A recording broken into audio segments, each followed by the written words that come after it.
You're Yes. welcome. We're going to go ahead and get started because it is 2:31 and I value your time. So welcome to Tools for Teaching and Integrating Social Emotional Learning. And today we're going to take some time and really think about our practices as individuals for taking care of ourselves and how that impacts our students and their performance, as well as our whole school environment. So I am bringing this to you from Solved Professional Development. It's also from New York State and the Tail Academy. I just want you to know this is being recorded today. You will get the recording, but if you prefer not to have your beautiful face be on camera, we understand, but it's so helpful to all of us if we can see you, especially when you're chatting or when we go to the breakout rooms. I'd like you to just take a moment and read our norms for good meeting time today. I want you to know that I will definitely be starting and ending on time to be respectful of your time. And I ask you to really lean into the first one, which is take an inquiry stance, and the last one, which is be here now. We all have so much to do this afternoon, I'm sure, but take this time to be here and really think about how you can integrate these practices we're going to talk about today into your life. All right, so let me introduce myself. I'm Dr. Caroline Hopenwasser. I'm an educational consultant for Solved. I also have a doctorate in literacy. I started my career as a classroom teacher. And then for the past 14 years, I've been a college professor preparing teachers and literacy specialists at the State University of New York in New Paltz. I would love to hear from you in the chat who you are. Some of you are already doing this because you're wonderful and teachers know what they need to be doing. So you're putting your name and the school or subjects you teach in the chat so we can see who all's here today. While you're doing that, I'm just going to be reading through. Welcome. I hope you've had a wonderful Monday and that your week is off to a good start and that you had a restful weekend. While you're checking in the chat, I'll just tell you what our essential questions are today and some of the things we'll be doing. The big question here for us today is, why is educator well-being, your well-being, essential for high quality teaching and learning? And how can you incorporate more wellness rituals into learning environments? And the Tail Academy is all about teaching across learning environments. So that's whether you're full-time in person in the classroom, you have some sort of hybrid, or you're all online. How can we bring well-being practices in line? So we're going to think about and understand the value of these well-being practices for educators, consider the benefits and how to model these practices for students, and think of and identify some strategies for our own self-regulation. All right, I'm going to put in the chat a link to what I like to call the note catcher. I would like you to take a moment and open this. It's going to ask you to make a copy. I'm putting it in the chat right now. When you open it, it will ask you to make a copy. Go ahead and do that, and you'll have everything that's referenced today, and you'll also have a place to take notes if you would like to today. So at the very top, there's going to be a link to the slides you're going to see today, so you don't have to worry about taking down everything. And then there's going to be places where we're going to have activities where we can write. There's a video, there's links to that. So take a moment. If you have any trouble with that, we have a wonderful, wonderful support person here today who can help if you put any technical needs that you need help with in the chat. Brooke will help with that. So I'm just going to double check. Someone said they can't open it, so I just double. Anyone with the link can edit. Sorry about that. I will put in the fresh link. Open it again, everyone, and it should be working for you now. That was my fault entirely. All right, let's get started. Hopefully now the note catcher opens for everyone. Let's just start with a brief overview of what is social emotional learning. So in the chat or come off of mute, I'd love to talk with you today. When I say social emotional learning to you, what comes to mind? What do you think of? What is your experience with it to this point?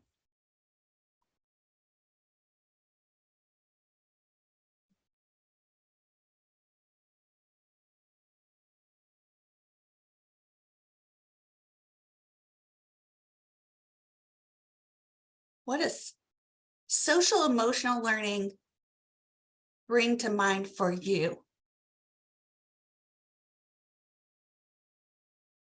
And you're, again, welcome to unmute. Yes, I see someone is unmuted. Thank you. Yeah, I did unmute, but I think a little too soon. Hi. We're in 3K.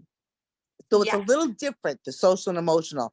We are continuously reinforcing the social and emotional. So it might be, we might take a minute to deep breathe. If someone's having a meltdown, all right, everyone, let's try it now. Let's try deep breathing. We're getting to the point now where the other kids are actually making suggestions to the kids who are in distress. So they might say, come sit over here and relax. Go sit in the beanbag chair and take a book. So for us, it's I know it's a lot different when you get older because I taught older grades, but that's basically how we're supporting them. So, socially and emotionally. And we love that the other kids are reaching out for the kids who are in distress, trying to help them work through their emotions. Yeah, and it's so important that you've started it with the tiny people because it is different when you get older, but it's also exactly the same. You have that strategy that you learned in kindergarten. You go and you're in 12th grade and you're stressed out, you still deep breathe. You're an adult, you're stressed out, you still deep breathe. So it's learning those and incorporating them and actually implementing them. Because one thing we can say we know what to do, but then to really show the kids know is the next level, right? They're telling each other and helping each other. That's amazing. And that's building the foundation of this. In the chat, we have people putting things, having conversations with the class to build relationships and understanding amongst students. Definitely means building strong relationships with self and others. That's the key. And when you look at this circle that I have on our screen, that's what New York State defines social emotional learning as, and it has those pieces of self-management and self-awareness, which are the self, social awareness and relationship skills, which is working with others, and responsible decision making, which brings in both pieces. Being aware of our own feelings as well as the feelings of others. Developing skills related to self. Y'all have, these are amazing. Read in your chat. Assisting students with making better choices, understanding how another student may be feeling. So I want to add to what Monique has said here. And again, I would like to say to you, if I mispronounce your name, I apologize, but I like to try and say the names of people to build our community in the time we have. And if I mispronounce it, I apologize. But I want to add on to what Monique says, assisting students with making with understanding how another student may be feeling, but not just another student, but how a teacher. So how a staff member, how anyone in their sphere may be feeling. So it's not just student and student. It's a lot of work where I am getting everyone, whether it's the adults that I work with or the students that I work with, to be able to see their own emotions as well as those of all of the people around them, because we don't want them to forget that teachers have feelings as well. So helping students become more emotionally aware and supported. All right, so perfect. These are great understandings of social emotional learning. Today, we're going to see how we can think about turning that love and attention on ourselves and how that's going to support our students as well. And I just want to say to you, in the note catcher, there is a table with these and brief definitions of each of these 5 components, if that's helpful to you. But here's what I want. So here's where I want to start. You have to start with the self, and I want to start with you today, how you are. And here's a question we ask people a lot. How are you? But what I want to know today is, how are you really? Really, because a lot of times we do a very surface level. Oh, I'm fine. Everything's fine. I want to know what you're thinking and feeling today for real. And I've provided a place for you in your note catcher to take a few minutes and write about that. So you can write about all of these things, or you can pick and choose from your boxes. But at this moment, what's on your mind and in your heart? How are you really doing today? And possibly, what are 1 or 2 things you have done or will do today to support your own well-being? So I'm going to give you 3 minutes to think about that and write for yourself and journal how you're feeling today. And then when we come, when the timer goes off, I will ask if anyone's willing or able to share today, either in the chat or on camera. So take 3 minutes to really get into your sense of well-being and how you're feeling today.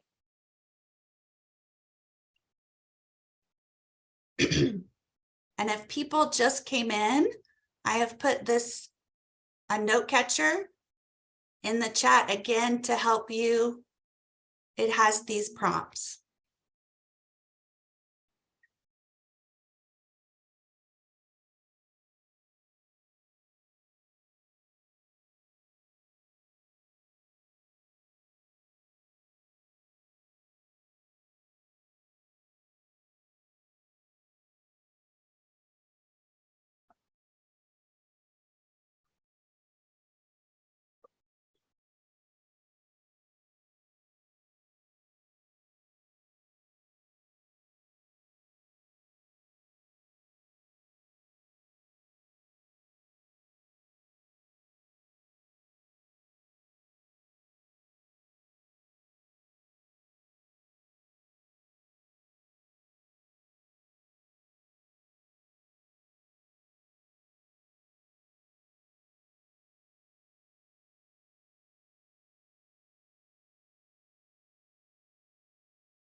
All right, time's almost up. So what I'd love for you to do now is, if you feel comfortable, I'd love for you to share something, a little something in the chat, either about what's on your mind, how you are. This is a place where we welcome you however you are. You don't have to be fine today. If you are, great. And if not, let us know. Or if you would be willing to come on camera and talk to us about how you are today, or anything that you are doing or will do to support your own well-being. So I'll start. For example, today I have scheduled on my calendar time to walk my dog. Not just when I have a moment. He gets his own scheduled time, because that's my well-being, to go outside and enjoy some sunshine.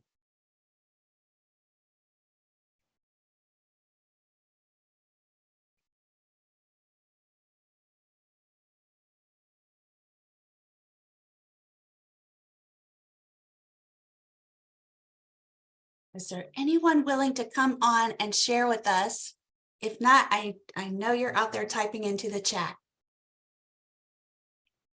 Go to the gym. Yes, it's so important, Mark, that we go and we get some exercise in some way. I'll go next. Thank you. Go ahead. I wrote that I'm feeling depleted and in need of rest. My weekend was busy doing things for like family and friends, so I'm feeling it today.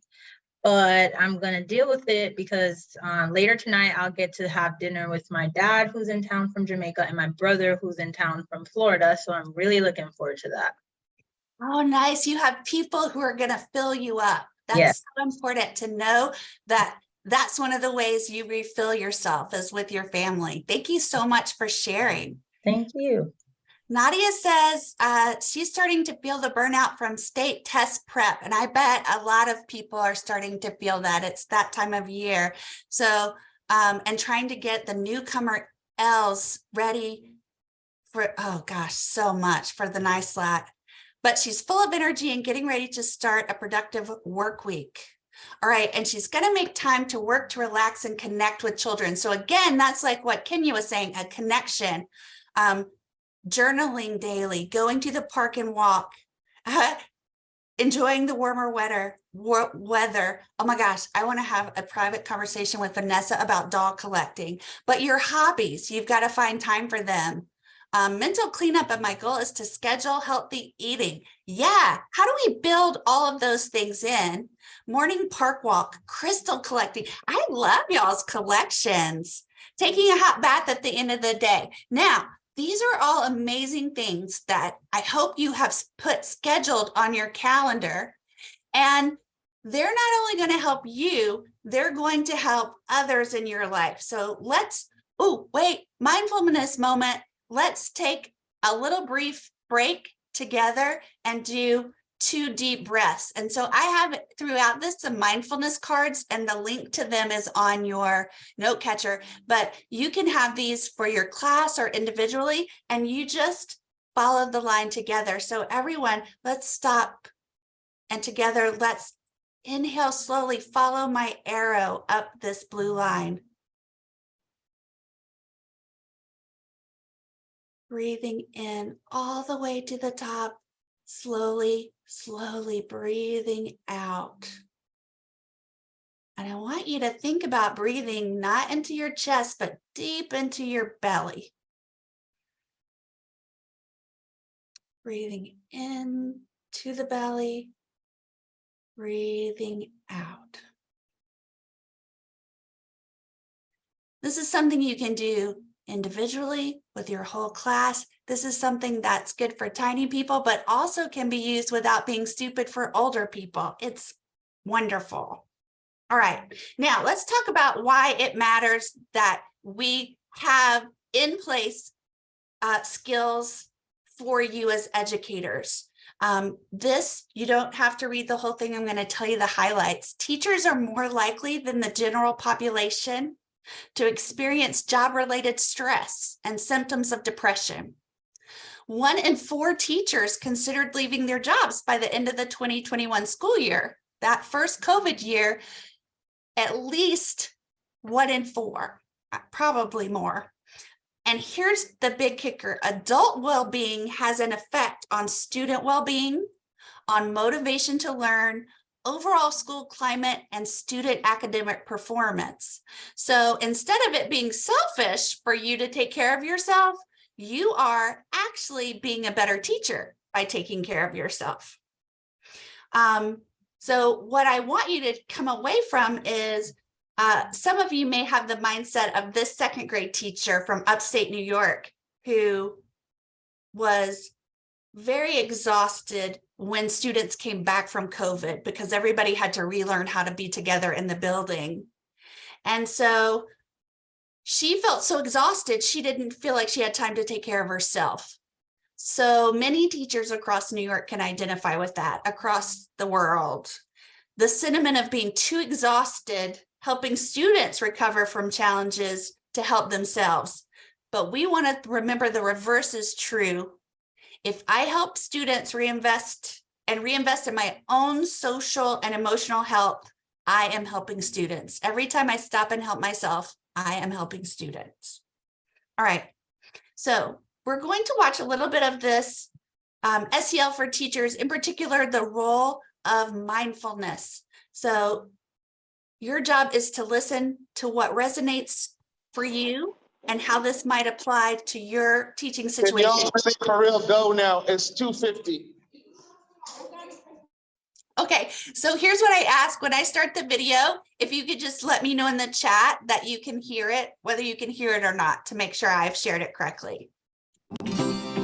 The role teachers play in our children's lives is complex. Beyond simply teaching academics, teachers tune into each student's unique background and abilities. At the same time, they must juggle new curriculum, new technology, high-stakes testing, and many other demands. These are just some of the reasons why teachers find themselves in one of the most stressful professions. Learning to manage the stress is key to preventing burnout. But how do you do that? One way is to incorporate mindfulness into your daily life.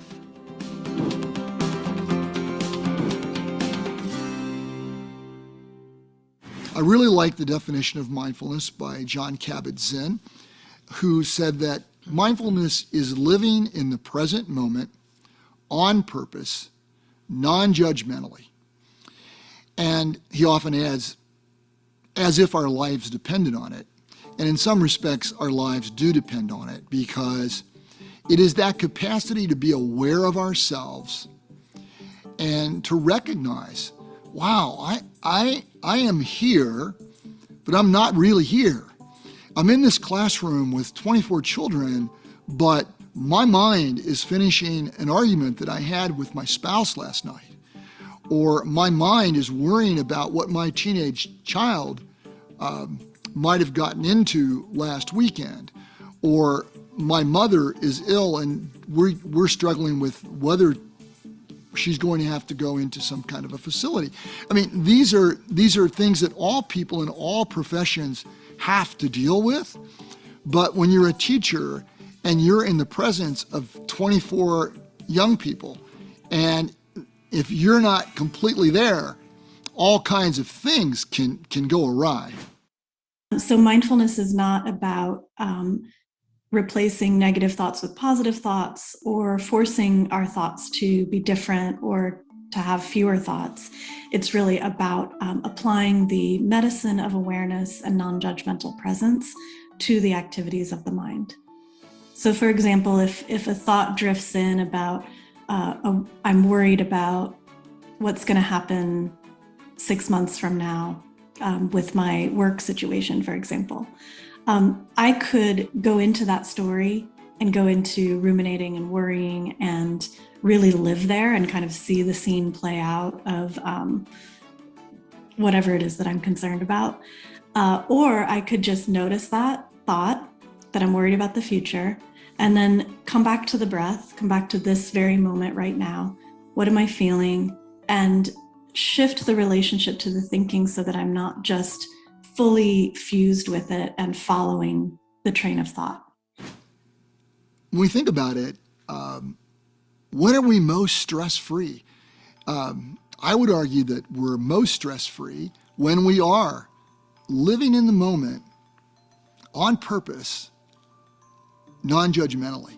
And that could be playing with your children, or taking a walk in the park, or listening to your favorite music, or reading a book where you're so immersed in that book, whether you're working in the garden or pursuing any kind of hobby. That kind of presence is very, very helpful for coping, recovering, and then going back to school the next day and being refreshed. Mindfulness can also be helpful inside the classroom, especially when things don't go as planned. If we think about a scenario, and it could be at any grade level, right? A teacher has a plan for the day, and they go in, and maybe they are excited about the plan, and they go in and they begin to carry it out, and maybe they have students working in groups, which they're excited about. They really want to promote that kind of feedback between students about their academic progress. There's lots of exciting things that are going on. Well, within about the first 15 minutes, it's all going south, right? as the teacher begins to recognize half of the students aren't prepared, they didn't do the assignment, and then I've got two groups that are run amok. One student's yelling at another, and it's starting to feel out of control. And so here's where mindfulness kicks in, right?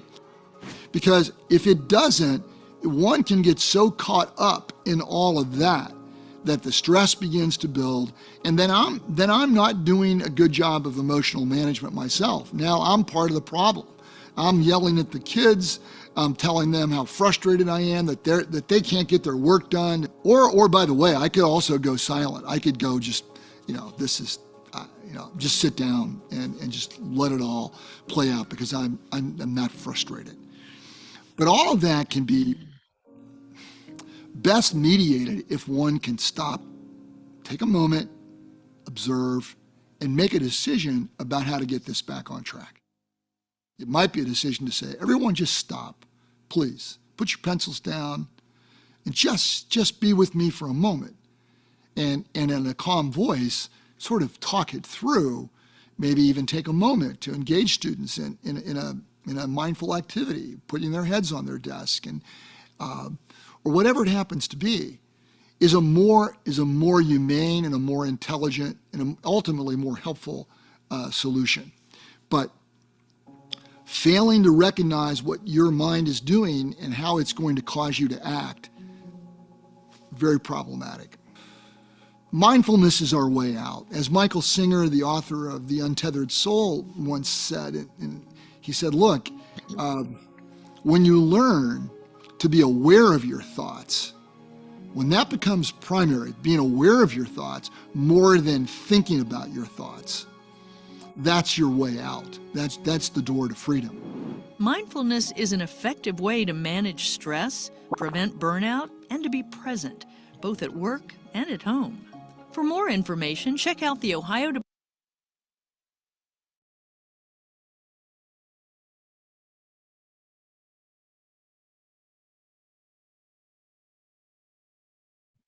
Hey, Caroline, you're muted. Thank goodness for my helper. Okay, so Vanessa says, I don't even have time throughout my day to give into my personal life. And after work, I'm so exhausted, I don't even want to talk on the phone, which I totally understand. When I was a classroom teacher, people asked me questions all day, and I would go home and say to my husband, if you ask me one more question, I'll kick you in the shins. So what we need to think about, because we are always on as teachers, is how are we able to bring more mindfulness moments into the day and also engage our students with them so that we all have some small moments of decompression during the day. Donna says it's hard to manage everyone if we ourselves are in an unmanageable mindset, being concerned with everything at the same time. And Vanessa says boundaries, which is a key word, which no one wants teachers to have. They want us to do everything. So let's stop and talk about this for a moment and think about some self-care for ourselves. Because one of the key strategies here, and then we're going to talk about how to share these with our students, because we want to bring them into this with us. It's not something that we need to secretly go do some breaths to get ourselves together and then go back to our class. It's something that we can engage them with the practice as well. So does anyone have some ways that they manage this? For example, Brooke shared that she has to make herself go take her dog for a walk after work. She can't do it every day, but most, just to clear her mind so that she has a transition. It's a clear built-in transition from work life to home life. What else? Oh, Selena thinks it's important to have some calming time and play calming music or a calming video to have the students refocus. And what happens when the students have a moment to refocus? You have a moment to refocus. What are something that you might want to share with us are some roadblocks you find to having some of these moments in your classroom that we can help you with? I'm going to keep keeping an eye on the chat, but I want to move forward a little bit. First, we're going to do another mindfulness moment together. We're going to do a very short mindful listening. So wherever you are, just stop for a moment, unless you're listening to this in the car, and close your eyes. And try to focus only on what you hear. Take time to notice all the different sounds.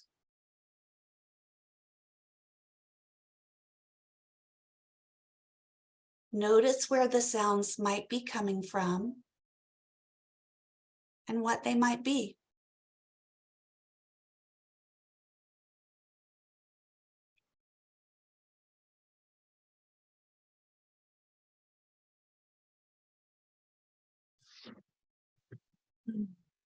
Put in the chat some sounds that you heard.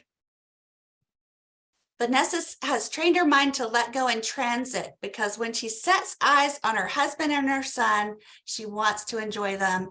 What a beautiful intention to help you really lean into these mindfulness moments.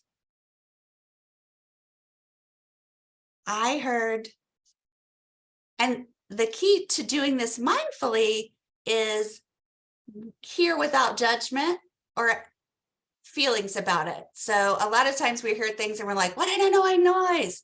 It's just like, just listen.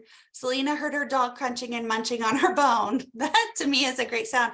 Traffic outside your window, an airplane, a car, children playing and chattering, your air machine, all of those. And here's what's great about listening. It brings you right into the present moment, which is what that video talks about. How can we be mindful and in the present moment? So just listening helps you come here and sink into that moment and be calm, which is something we can help our students do. All right, so let's talk about modeling for our students. We are the model for our students. So at one part of my life, I was a literacy coach. And part of when I think of modeling, it's like if I want my students to be readers, I have to model that I'm a reader. So here's what I'm reading today. Here's the book that I love. Here's the next book that I'm reading. It's the same with our social emotional practices. So why are you? So when we think about the big categories, social awareness and relationship skills, one of the things that we can think about things as teacher wellness behaviors and modeling for students. So for example, in this scenario, you have had a really intense and productive team meeting.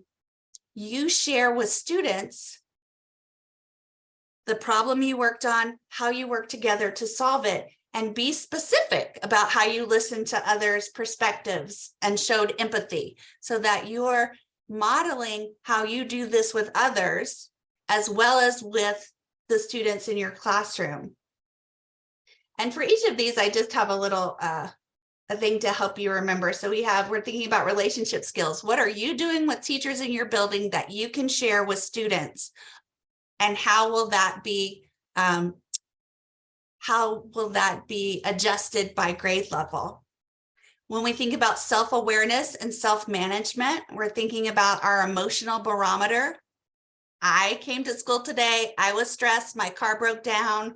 How did I come in and how did I hit reset so that I can identify emotions, show students that I'm doing that throughout the day, what it looks like when I realize I've come under stress and what I do about it.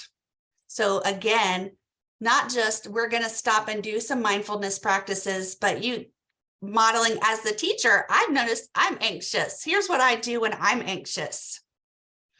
And then lastly, responsible decision-making,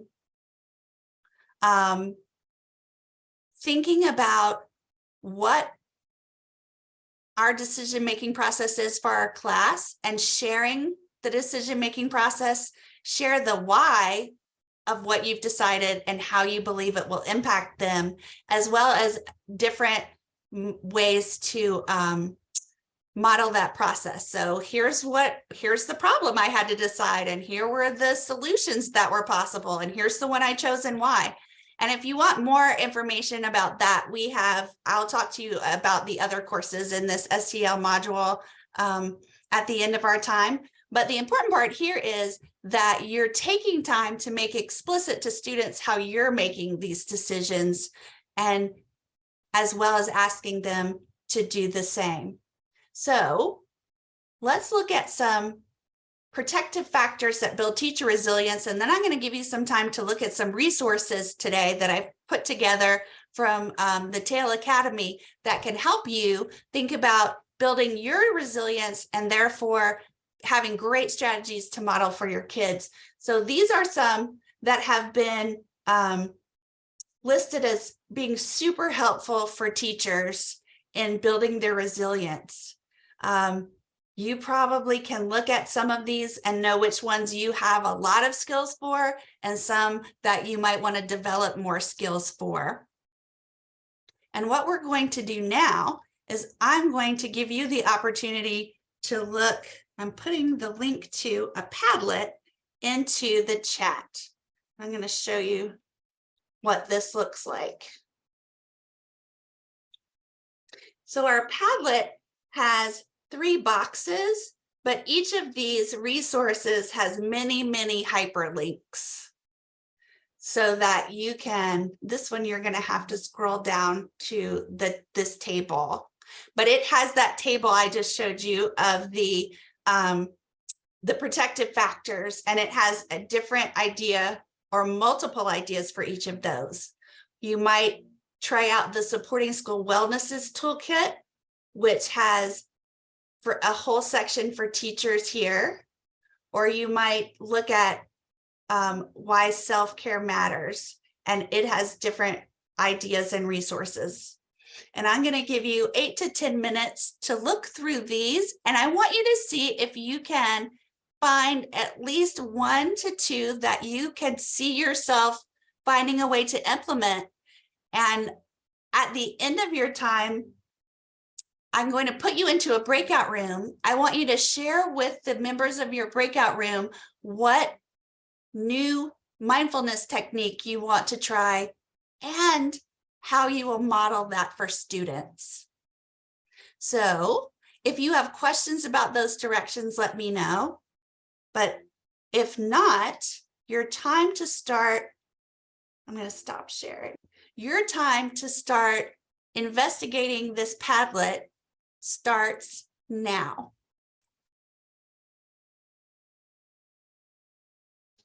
How do you see the Padlet? I've put Did the I have link. to download it? No, you should be able to click on the link in the chat and it should just open in a new window. Okay. Well, I'm on my phone because I'm in the gym. I'm sorry. I forgot. Okay, well, about hopefully this. it will open. It will work the same way. Give Okay, it a let me try see. and let us know.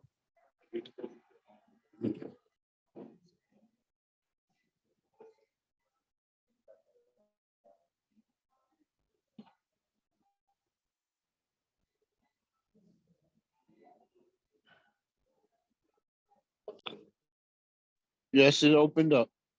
Wonderful. All right. Go explore.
All right, everyone, I'm about to open the breakout rooms.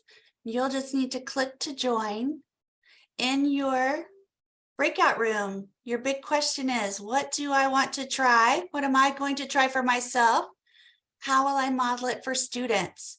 I just ask, if at all possible, when you go in your breakout room, if you would turn your camera on so your fellow breakout room members will know that you're actually there. It's super helpful. If not, we understand, but if you can, we appreciate it. So here we go. I'm opening all rooms. And you'll have 8 or so minutes to share, and then we'll come back and wrap up.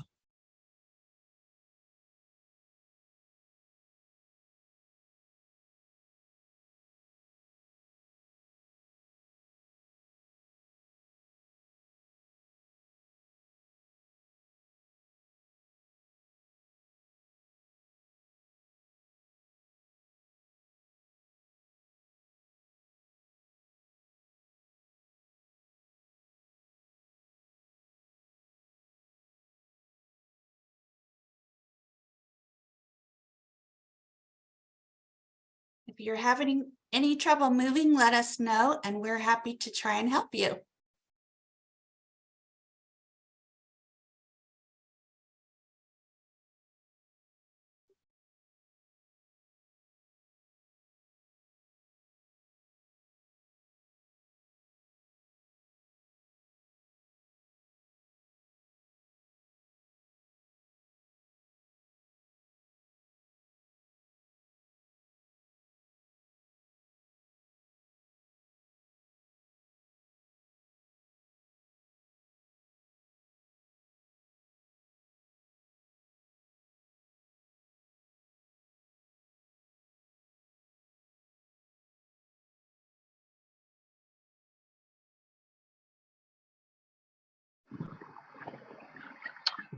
Do we just go over the chart, or has anyone done that already? Or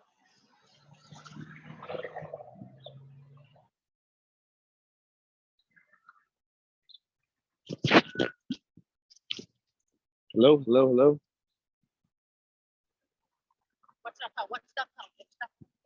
Okay, thank you.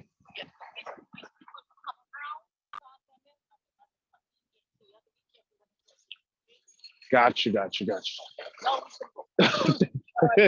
You too. Many blessings. Hello, hello.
Caroline, are you speaking to me? Sorry, I haven't heard from these 4 people who are still here, so I think we've done our very best. Okay, cool. Getting people where they need to be. Yeah, the breakout rooms worked really well. I joined that one, and it was great. Oh, good. Yeah. Oh, one more person went. Okay. Oh no, she went to room 6 and there's no one there. Joan, I'm gonna put you in a different room because we had trouble with room 6. Maybe send her to room 1. You got Okay, it. no problem. All Thank right, you. I'm moving you to room 1. Thank you.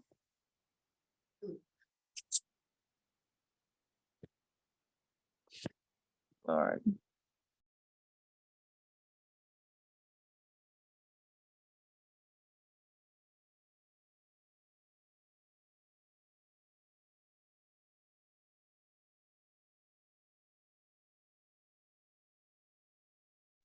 I'm having trouble. I should have let you do it. I should have let you do it, Brooke. I had No, trouble. great. And Joan still hasn't. Yeah, I'm still here hanging on to nothing.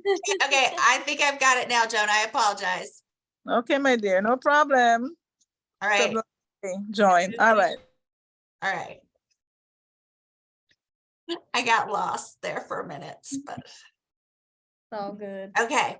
Okay. All right. Oh gosh, it's already 3:22. Poor Joan. She's gonna be there for one hot second. All right. So you went to breakout room and you saw that it was going well. All right. Oh, yeah.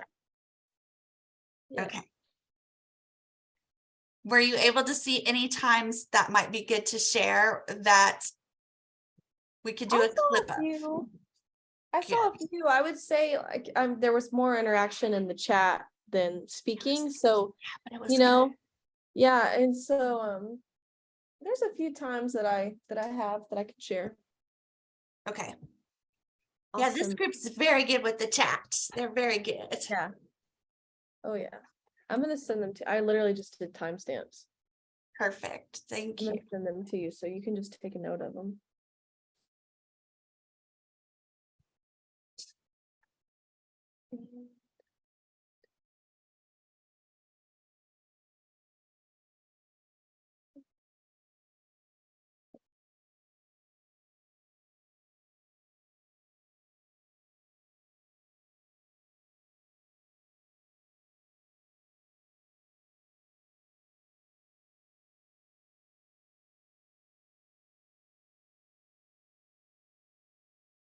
Go save those before something bad happens to them. And I do have to step out right before 3:30. I have another meeting coming up, but I'll be good right before it.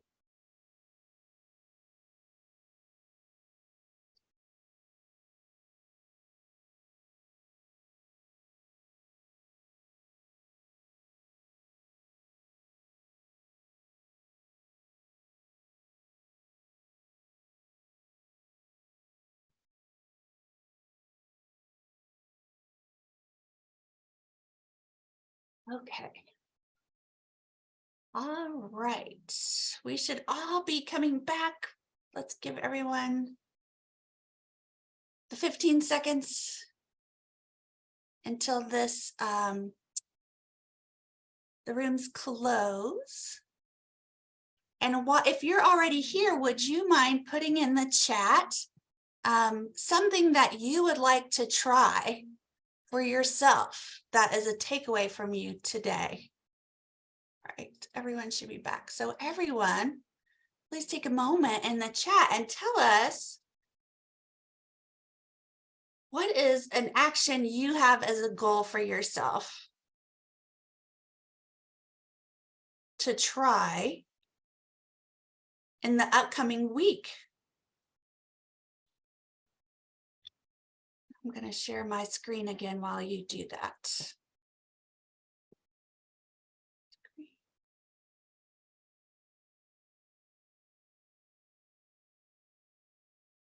Oh, lovely. Look. Let the other people here inspire you as well. One moment. What is your, are you going to try this coming week? Hold on, I'm lost the chat. Here it is. We've got someone who's going to start journaling once a week, more healthy coping styles, meditation as a brain break using the Go Noodle app, Amazing. Digital journals, the calm down corner. Barbara, you can send yourself to the calm down corner as well as the students. I think everybody can go to the calm down corner. Amazing. Brain break. Great. So I want you to leave here with one thing you're going to try. And I also want you to think about how I'm going to model it for your classroom. So let's see. One goal I have for myself is to try personally and in the classroom is personal positive reflection, thinking and modeling one positive talk a day, and have a few students each day speak of one positive thing that they tried or worked for them.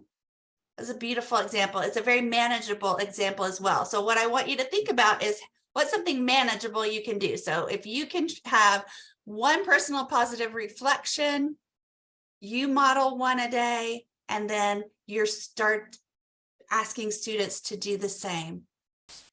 Mind teasers to help students focus. So one of those mind teasers we're going to end with now, because I want you to have, we're going to end here together with, and this is a positive thoughts mindfulness moment. So the last thing I want you to do today before we have our closing, we have 3 minutes. This takes 1 minute, is again, close your eyes. And this time, I want you to picture someone you want to send a positive thought to. And guess what? It can be yourself. So I want you to imagine, think, visualize that person. Think about the positive thought that you have for them. And imagine sending that thought to that person. So one way I do this, I imagine wrapping it up as a gift. And I imagine myself handing it to that person.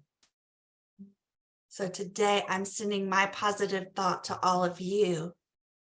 And it is, you are worth taking time to take care of.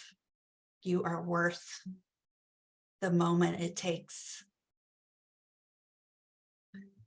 Beautiful. All right, I want to show you real quick. Any comments or questions, you can come off and talk to me, or you can put them in the chat. But I want to show you, we have 3 SEL courses here at Solved. You're at C, Tools for Teaching and Integrating. In May, we'll be doing this series again. So if you're interested in taking A, the importance of social emotional learning, or B, how to create the SEL classroom, you can find that on your, where to register for those. It's on your note catcher. At the bottom is a link to all of the Solved professional developments from TAIL. And the last thing I ask for you to do for me today is to fill out this survey. It's very short, but it helps us here at Solved make sure we're doing the very best job that we can do for you. So I appreciate all of your thank yous in the chat. Thank you for coming today. Thank you for taking a moment to breathe and take care of yourself. And I appreciate in advance you taking another moment to fill this out. And as soon as you're done with that, you're free to go. You will be getting an email follow-up from Solved that has all of the information from this professional development session today, as well as your professional credits information. So as soon as you're done, please go out, enjoy your day, and find a moment to take good care of yourself.